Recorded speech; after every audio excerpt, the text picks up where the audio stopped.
I think the rise and popularization of the sprinkle sprinkle movement signifies the end of third wave feminism and a beginning of a societal divide. Hey beautiful people, how you are doing today? It's your girl Destiny here and welcome back to my channel. How you are doing? Hope you guys are doing great. So today's video is another banging video and I need you guys to watch this video to the end because this conversation I find this very interesting. So this video is going to be in two parts. So this is the first part of black women or black people speaking on this feminist thing this white woman was talking about and Sharon 7 and how the third wave of feminism is coming and how intersexual feminism and neurobiology, I don't even know what that is. Anyway, this black woman went ahead to actually explain intersectional feminism and the other one. I don't know, neo something. But for me, let me know down in the comment section. Am I the only one that don't know, like, okay, I know there are different type of ideology when it comes to feminism, but do you know that there were different names and different sections to feminism? I'm just learning this about today. So she went on to talk about how the Sharon movement, the sprinkle sprinkle movement, it's running down and it's going to get into the place where it's ending intersexual feminism and how sprinkle sprinkle lady is teaching women how to do this. And she went on to credit women of color, which didn't sit well with a couple of black women. And some of the conversations those black women were having and explaining the entire situation, I find this really interesting. So I want us to watch the original video of this white woman talking about how the sprinkle sprinkle movement is introducing the third wave of feminism. We're going to hear her talk and then black women's response to this, because black women had a lot to say. The fact that she was pointing out women of color rather than black women and what people think about Sharon as a feminist and all that. I personally have my own thought, which I'm going to share at the end of the video. But please go down in the comment section and share your thought. I'd love to know what you think about this. So with that all said, guys, let's go check it out. Then we'll come back and talk more. Call me crazy, you can call me insane, you can call this a chronically online take if you want. I do not care. I think the rise and popularization of the sprinkle sprinkle movement signifies the end of third wave feminism and a beginning of a societal divide between neoliberal feminism and intersectional feminism. A lot of us, especially in America, were raised in a neoliberal feminist world, a very Hillary Clinton girl boss, just work 10 times harder and smash that glass ceiling, force your way to a seat at a table that wasn't meant for you. Yet intersectional feminism, on the other hand, is not asking for a seat at a table that was never built for them to begin with, and it definitely does not ask us to be grateful for and celebrate a woman instead of a man dropping on women and children. It asks for a celebration of all that we all bring to the table and a more equitable world. That's why I don't think it's a coincidence that it's primarily women of color leading the sprinkle sprinkle movement, because the inequities of a neoliberal feminist world are going to be more glaringly obvious to them than someone with more privilege. Much more glaringly obvious about how equality in a world not built for them is not necessarily equal. It seems to be very much a reaction to the white feminist notion that in order to be equal to a man, you should do the same things as men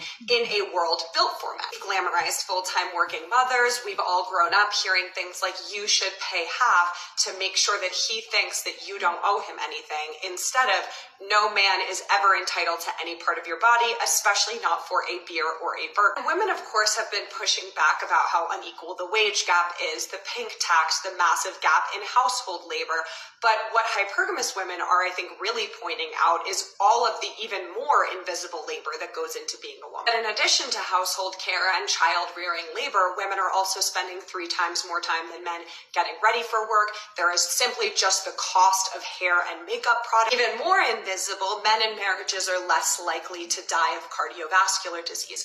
They're more likely to go to the hospital. They're more likely to live in nicer places with windows. And even though these things sometimes can be life or death, this feminine labor is largely undervalued. The sprinkle sprinkle movement, which critics can say is focused on individualism, that's a fair criticism, yet it tells women that their feminine labor is valued. It tells women to not put up with situations where their labor isn't valued and to reject patriarchal measures of value, even if the only substantial change they can make is within their own relationship. Because what's the point of spending your life playing a game to win a stupid prize? You can call me crazy, you can call me insane, you can call this a chronically online take if you want.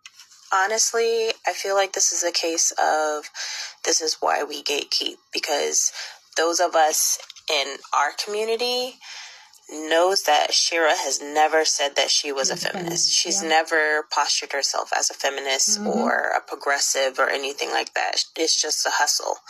You know, you peep game, you take their game and you elevate it and you get yours. It's always been like that. Even though, you know, a lot of us are, I wouldn't say we're activists, but, you know, we have more progressive views. You know, I feel like we should gatekeep things like this, like wife school. I don't know if that's too niche for the younger kids. Sorry, I was interrupted by my little one. But I feel like I said, she's never said that she was a feminist. She's never said she was progressive. Even the discourse about her with Starbucks, I was not surprised. But I just don't understand how, well, I do. It has a lot to do with certain types of feminism. You want to intellectualize everything, and it's just not what it is. It's not feminism. So, I don't know. Of the Sprinkle Sprinkle movement signifies the end of third wave The idea that the Sprinkle Sprinkle movement signifies an end of third wave feminism and some kind of grand introduction into intersectional feminism is so completely asinine, so off base, and I'm not surprised it has so many likes because people love to take their own pulse, figure out what feels good to them, and then call it feminism. There is actually nothing the patriarchy wants more than for you to pretend to be docile and dumb in order to secure a man who is wealthy. And most people never will secure a man who is wealthy. The idea of hypergamy doesn't actually bear out when you look at the data. But it doesn't matter because you would have been docile and dumb regardless. You know, she talks about the money and labor that goes into getting ready for work. What kind of money and labor do you think goes into chasing wealthy men? Work's not going to require you to get a Brazilian wax. And the reason that women of color have been so taken by Sprinkle Sprinkle is not because it's some kind of feminist movement that has addressed our need for liberation. It's because it is exploiting our fears and the discrimination that we face. Women of color tend to have less money. And this chasing of hypergamy is an attempt to claw our way out of one of the modes of oppression that affects us the most. But guess what? Most people never will. The data is there. People partner with people of their own same educational status and socioeconomic status. So Shira is just making money off of people's fears. She's saying what people want to hear. She's giving instructions on how to reach a goal that most people never ever will, and she's laughing all the way to the bank. And the very fact that you can say that individualism is a valid criticism of Sprinkle Sprinkle means it's not intersectional feminism. Because intersectionality is recognizing the different modes of discrimination, how they can intersect within one person, and how that means we need solidarity across these different lines. I agree. So when you have the Sprinkle Sprinkle lady saying, I don't care about Palestinians, as she said, I don't care about poor men, I don't care about this, and that, I only care about me, where is the intersectional analysis? Where is the feminism at all? There were a lot of feminist points sprinkled throughout this, no pun intended. And I think that's what confused people. You know, you talk about not wanting to have a woman leader dropping overseas. Like, yes, that is an intersectional feminist analysis. But like, what's not is being like, oh, we were told to pay half instead of being told that no one has any rights to your body, even if they pay for dinner. Like, we were told that. And we were told that through feminism. And so now you're confusing messages you got from people in your life with actual feminist theory and like actual things that feminist scholars have written on for like years and years and years.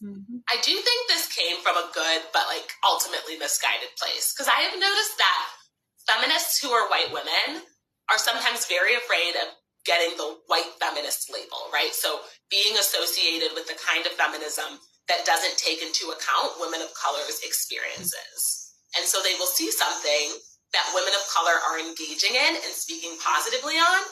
And instead of looking at it with like actual feminist analysis, they will assume that it is correct. And they will not seek out any sort of feminist criticism of it from women of color feminists, because they are so afraid of crossing a line into being a white feminist. But she's not a feminist, certainly not an intersectional feminist. You're not going to find liberation through hypergamy. You might get a cushier life, and that is great for you, but a lot of anti-feminists have a very cushy life. Please go down in the comment section and share your thoughts. I'd love to know what you think about this conversation down in the comment section, but please keep it respectful. There's going to be a part 2 because this whole conversation has turned into a black and white saying. So I'm going to do white women's response to this white woman's video. So that's going to be the video next. So watch out for that. But please go down in the comment section and share your thoughts. I'd love to know what you think, like I always say. But please keep it respectful. Here on this channel, we are allowed to disagree, but we do it in a respectful way. So go ahead and share your thoughts. Okay, so here's my own thought about this, is the fact that I feel like when it comes to feminism, and I didn't know, personally, I didn't know they have different waves to feminism. Please let me know if I'm alone yet, if they have different waves and if they have different names they call the different section of feminism. I just, personally, I feel like feminism is feminism. Like, I feel like as women, especially as black women, we need to stand up for ourselves and things that benefit us, because for the longest time, society has not been favorable to us. Okay, so I like, that's, for me, that's my own feminist. I don't want to even consider myself as feminist. But also, people trying to bring Sharon Seven Sprinkle Lady into the feminist conversation. For me, I find this like side eye. Sharon has never agreed that she's even a relationship coach. She will tell you that she is a financial coach, not a relationship coach. So I don't know where this is coming from. And she has never identified herself with any feminist movement and all that. People trying to say, oh, this, that. For me, is that when it comes to Sprinkle Ladies, either you love her or you hate her, but it is what it is. You cannot get it. And I kind of see where the Sprinkle Lady is coming from, because she's coming from a place of where, you know what, you're going to use their game on them, literally. Like, when these men are playing their game, you play the game 2 steps ahead of them so that you get what you want. You have to get something beneficial, because we've had the conversation over and over here on this channel where we've talked about how when it comes to the dynamic of relationship, it doesn't really benefit women more, and how black women settle for less. And at the end of the day, black women is almost like not getting anything out of the relationship. So Sharon is just bringing that into the front and presenting that and giving other black women the options to run games and make financial success out of it.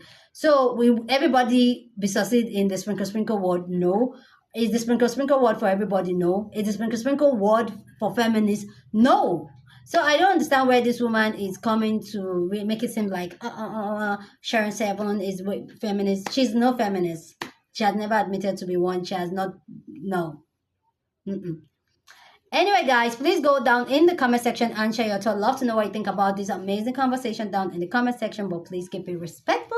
Here on the channel, we're allowed to disagree, but we do it in a respectful way. Share this video with somebody that you want to be part of the conversation, because that's what we do here. We have banging conversation.